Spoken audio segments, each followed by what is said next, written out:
Just as the Duchess of Cambridge boards the royal train with her husband Prince William for a whistle-stop tour of the United Kingdom, new details have emerged about the Duchess's volunteer efforts during the pandemic. According to the latest report from The Sun, the Duchess of Cambridge is said to have secretly embarked on a volunteering mission, checking in with a pensioner over the phone throughout the COVID-19 pandemic. She has made phone calls to Len Gardner, who is a full-time carer for his wife, and shared sweet details of her home life with children, Prince George, Princess Charlotte and Prince Louis, her love of pasta making and even sheep shearing.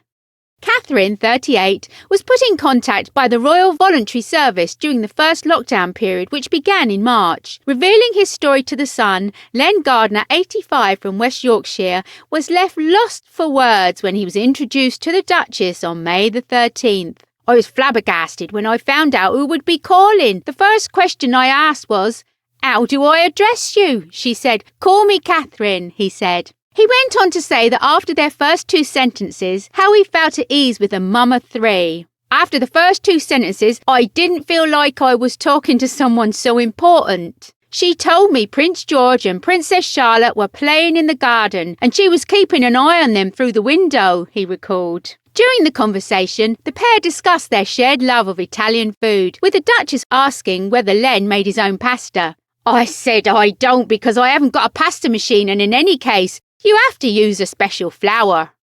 About 3 days after our conversation, a brand new pasta machine arrived from the Duchess. 2 days later, I got 2 kilos of 00, the Italian grading system flour from Buckingham Palace. The dad of two penned a handwritten thank you note to the Duchess, as well as sending her several articles he had written and enclosed a picture of himself and wife, Shirley. Len, who now wishes to meet the royal, went on to say, "The Duke and Duchess are a brilliant couple for doing this kind of thing. They really seem to want to reach out to people." He continued, "I can tell you, this lady you see on television that goes into the crowds and talks to people, what you see is what you get. She's a very nice person." I think the Duchess felt she wanted to speak to other people outside the palace and in the north. About a month after their first phone call together, the Duchess called again. "We spoke for about 40 minutes and I learned more about the Duchess's children," Len recalled. "Apparently they have thousands of sheep down at Sandringham, and her eldest children couldn't understand how to get wool without killing the animal. So she took them down to the sheds to watch the sheep being sheared. It was the sort of conversation I might have with anyone about their family. She didn't mention William much, but I gabble on a lot."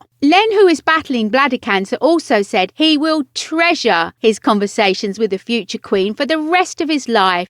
Catherine and Prince William last night departed for their journey from London Euston and plan to make 9 stops on a 48-hour tour of Great Britain, sharing their personal thanks to those who worked on the front line during the pandemic.